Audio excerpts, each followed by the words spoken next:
This is Hino's Sport, bringing you that heat and that fire. All right, I'm coming for round two, boy. I'm ready for that Sun Tzu, aka Art of War, round two.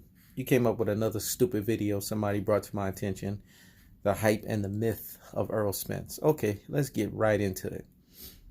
Even I say that better than you. Damn, I say everything better than you. You wish it was me, bruh. Anyways, you said, this is what you said. Everyone is ducking Errol Spence. That is a lie. Okay.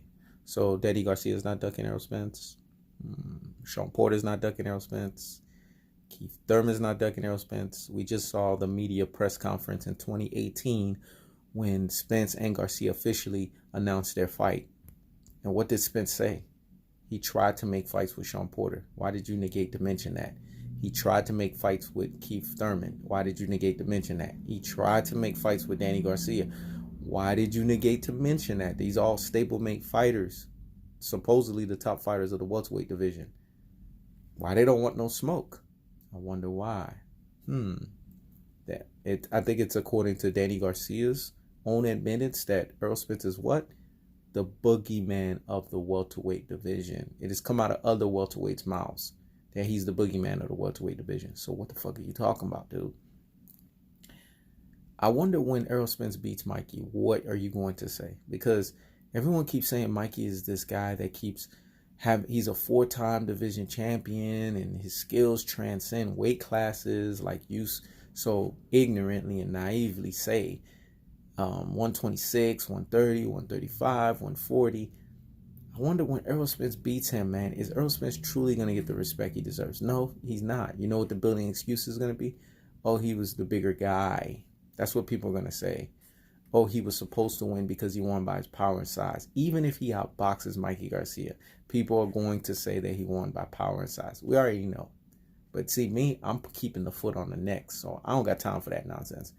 I'm going to be ethering and murking everyone. I just can't wait post-fight March 16 because I'm ready to bring that heat and that fire at that time. Then you talk about Terrence Crawford. I mean, why are you on to the next guy, man? That's the thing with this Mexican boxing community fan base. They always on to the next person. How is Errol Spence afraid of Terrence Crawford?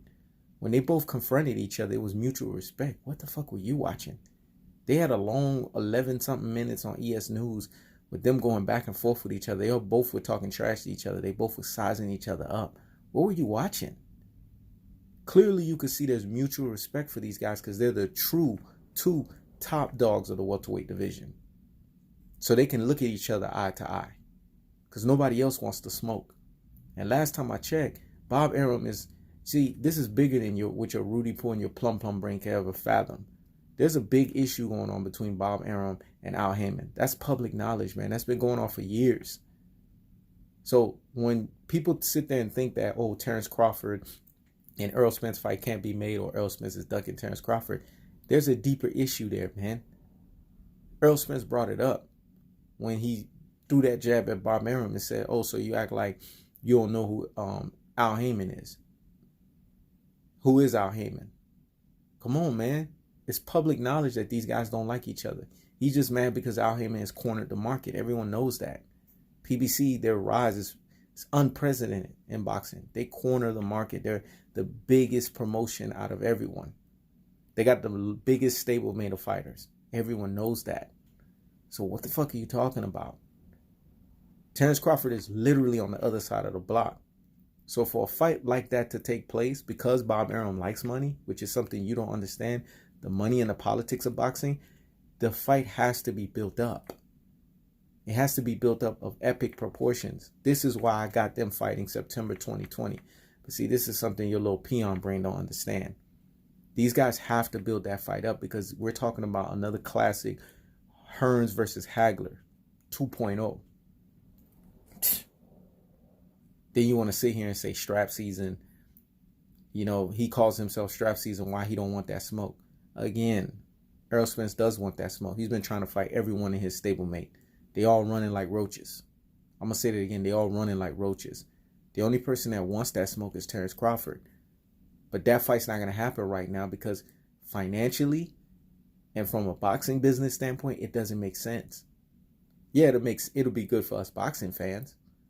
But how do they profit? How do these fighters even make the most money if they fight right now? See what I'm saying? You dodo head. You don't understand the magnitudes of this stuff. Leave it to people like me that like I said, that needs to yodel your hard-headed Luke Walker Jedi mind. You're dumb. Then you mentioned this nonsense about Kell Brook confronting Errol Spence. Kell Brook looked punch drunk and drunk when he confronted Errol Spence at that time. He looked like an idiot. He looked drunk. He looked like he was drinking on something. Because you forget to negate the facts. What were the facts in that confrontation? Kell Brook wanted Errol Spence to fight him at 154. Clearly, it wasn't going to happen at 147. He can't make the weight anymore. But what did Errol Spence tell him? Was Errol Spence scared? No. Errol Spence said, what of value do you have for me to fight you? Because at this level, we're not fighting just to fight. It's prize. These are prize fighters. They got to fight for money and they got to fight for belts. Kell Brook don't got no freaking belt. You forget that you negate to mention that part. See that you only want to say what you want to say and omit the facts. What did Errol Spence ask Kell Brook? Go get you a belt and we'll have the rematch. And when he said that, what happened?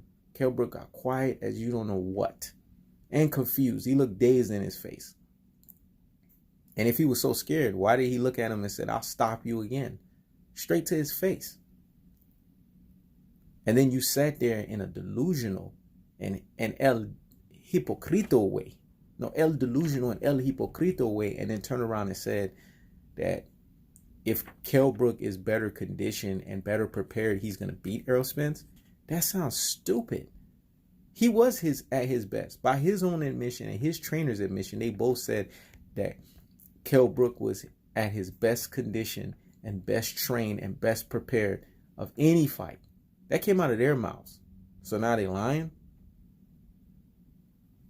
And wasn't Kell Brook the A-side? He was the IBF champion at the time.